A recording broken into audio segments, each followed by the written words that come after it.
Hey guys, going into the show, I was extremely excited. After the subpar show before this one, I was ready for Stardom to get back on track. With the rookies and young wrestlers back, the matchups were much better. There was only one match that I actually had reservations about, and even that one turned out great. I'm just going to say this outright, right in the beginning. You should watch this show. Every single match, even the opening one. All right, on to the first match. It was the opening match that had some of the rookies. It was Kaori Oniyama and Ruka versus Reena and Hina. A typical opening match, which you can't really blame them for. I mean, that's what it's for. But it was still enjoyable. You really got to see Ruka shine, which always makes me very happy because she's one of my favorite of the rookies. Hina and Rena are both progressing very well for their age. I believe they're probably like around 11, 12, 13. I'm not entirely sure though. But it's very clear that Rena is the more outgoing twin, as Hina seems to be more reserved and hesitant about her actions in the ring. Next match. This one is a triple threat between Mary Apache, Azumi, and Hana Kimura. Now, as you all can probably guess, this wasn't really a triple threat. It was more like a 2-on-1, but technically, Hannah and Mary could have fought each other. This was the one match that I was actually very hesitant towards, because any match involving Mary or Hannah currently has me in. I just not enjoying it as much as I used to. Luckily, that didn't matter this time because the whole match was very enjoyable. And I gotta say, Azumi killed it here. Absolutely killed it. She pulled out some really amazing things that she's never done before. At one point, she does this kind of springboard arm drag on Hannah. But while she's doing it, she actually hooks Mary's face, or head, I should say, with Azumi's feet and then flips her too. You should really go watch it because I can't show it here because I can't show video, and it's freaking amazing. After I saw that, I honestly got up out of my seat and like yelled how awesome that was. It was mind blowing. I noticed in this match that Hannah seemed to be letting some of her old personality shine through, which surprised me a bit, but it was a pleasant surprise because anything that can counterbalance the no selling and the constant outfit fixes really helps her enjoyability factor, in my opinion. The one thing I have noticed lately, and I have to give her props for this, is that she has been very vicious in these last two matches. If you've noticed, her hair pulls seem like they might actually be real, which it hurts me just watching it. So I got to give her props on that. I'm not the biggest fan of Hannah anymore. I really don't like watching her wrestle, but good job. On to the next match. This one is Stars, but the young Stars. So it has Hannon, Starlight Kid, and Natsumi. Natsumi. And then on the other side, we have Odotai. So, Kagetsu, Hazuki, and Samire. This match was pretty great. Starlight Kid killed it as usual whenever she gets to work with someone talented. Hannon is at the point now where she doesn't really bring down a match. She is pretty consistent and is no longer considered a negative part of matches anymore. Natsumi is good, but she has a couple of the faults that her mother has, and that she doesn't really sell very well, and she doesn't take the time in between moves. It's really just kind of robotic. Hopefully she'll, work out of that, but I don't know. And plus, her Paradise Lock is stupid. I'm sorry if you like it, but it's just ridiculous. Again, Samire is one of the most entertaining people in wrestling in this match. Seriously, she was amazing. She raised this match from a great match to a must-see match. I am curious about something, though. I wonder why Hazuki didn't really do too much in this match. Because if you watch it, the part where she finally got to come in, she just got beat up for most of it. She only did like one or two moves. I mean, they were vicious and great, but I am curious to know why they didn't really have her do too much I'm wondering if it's so that she can conserve herself for the high-speed title match that she has coming up.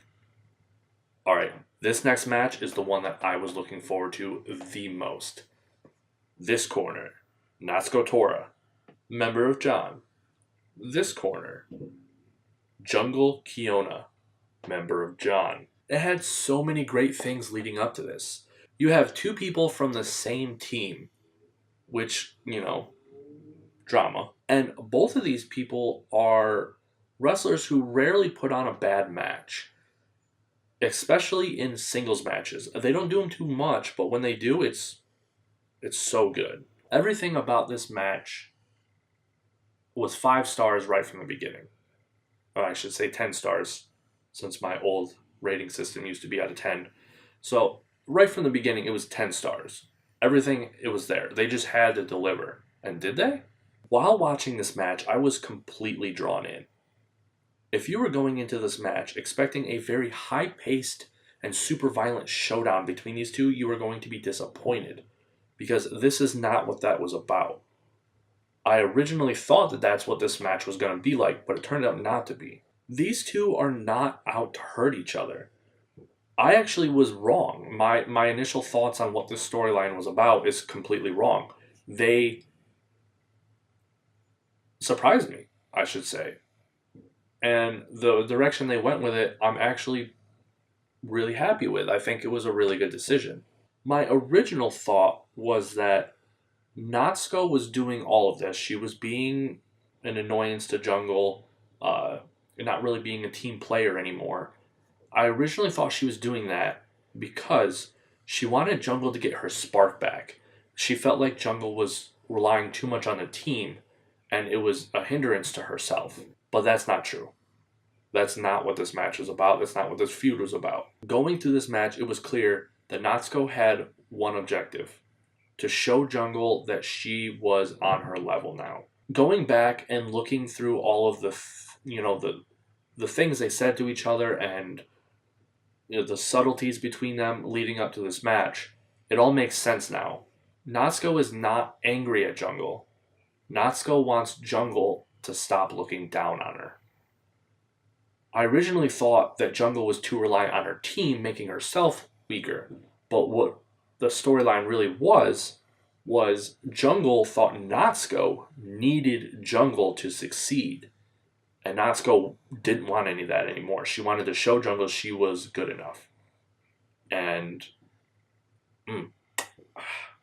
beautiful. This match, everything said afterwards, so good. Props to these two. In one of my upcoming videos, this storyline might have been mentioned, but it's a little too late, unfortunately. I already wrote the script and everything, so too bad. Now on to the main event. I kind of wish Jungle vs. Natsuko was the main event, but title belts, I guess, do get a little bit of priority. So, whatever. Stars versus Queen's Quest. Now, this is for the belts, so obviously the Stars members is going to be Mayu, Tam, and Saki. And then Queen's Quest, obviously since Azumi already had a match, is going to be Momo, Konami, Utami.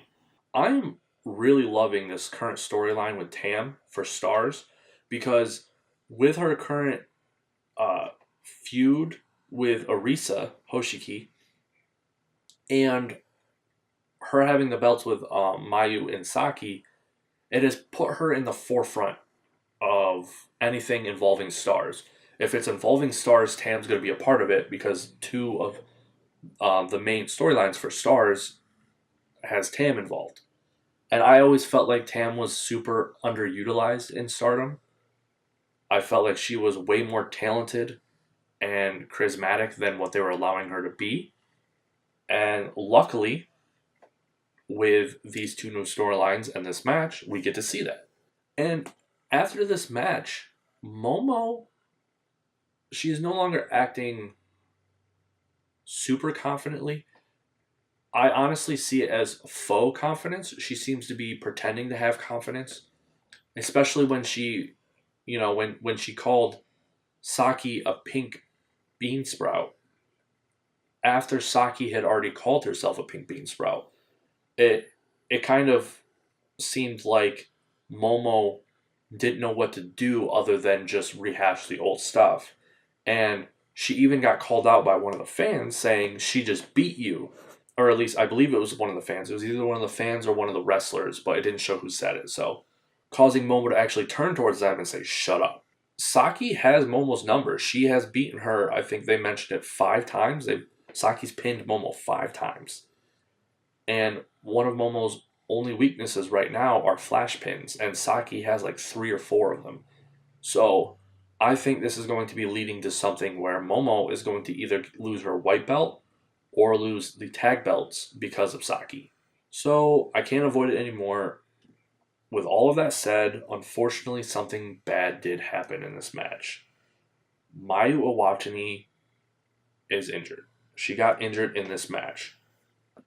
During a sequence where Tam was on the top rope and going to do a crossbody to the outside of the ring on Utami and Momo, I believe. I don't remember if Konami was there. I believe it might have just been Momo and Utami, with Mayu and Saki holding them. And the sequence was something, you always see. They jump off, the other team moves out of the way, and they end up hitting their own teammates on accident. Well, unfortunately, this either Tam didn't jump far enough or something, but when Mayu went to go catch her, she actually tweaked one of her knees. The leading thought on what the injury could be is some kind of injury to her MCL, which out of everything it could be, thankfully, that's that, I guess. According to what I've read, if it is, an injured MCL, she'll only be out for about like a month or 2 at the most. So speedy recovery. I really hope she recovers soon. I mean, it's always tough to see one of these wrestlers get injured. Luckily, we don't actually see it very often. Usually, it's just something that happens during practice, and we don't have to actually physically see it. I wish it wouldn't happen at all, but if it is going to happen, it's a shame that it happens during an actual show. If you were a little disappointed or bummed out with the show before this one, then I highly recommend seeing this one because it definitely makes up for it. Let me know what you thought about this show in the comments. I'm very curious because I feel like there's going to be a certain number of fans who found the Natsuko Jungle match boring because it wasn't super high paced or anything like that. On a completely unrelated note, I just needed to say this. This channel is actually almost at 500 subscribers. When I first started this channel doing Let's Plays, I didn't even think I was going to get 10 subscribers, let alone almost 500. This is just crazy. I just want to say thank you and let you guys know I appreciate the fact that you guys like my videos enough to subscribe to this channel to see more. That just blows my mind that anybody would want to see my videos. So, thank you. Also, I am currently working on 2 bigger videos. These reviews are just for you guys, so you're getting content while I'm working on setting up a new area. I plan on having this area set up like over here where it's going to be much better for you guys. You're not going to see my blinds or anything like that, and I'm going to have lights and everything like that, so I'm going to have nice, steady, bright lights on me. So I don't know how the lighting is really going for this one, but it could be better. So please don't think that when I said in my one video asking what you guys thought about me showing myself, if now I'm just going to do these for now on. No, I'm going to be doing more stuff. I am going to tell you one of the videos that I have planned. One of them is a secret, but the one that I am planning on doing soon, once I get all the research and stuff done, is I'm going to be doing a history of John. So if you like my other history of videos, look forward to that. Bye.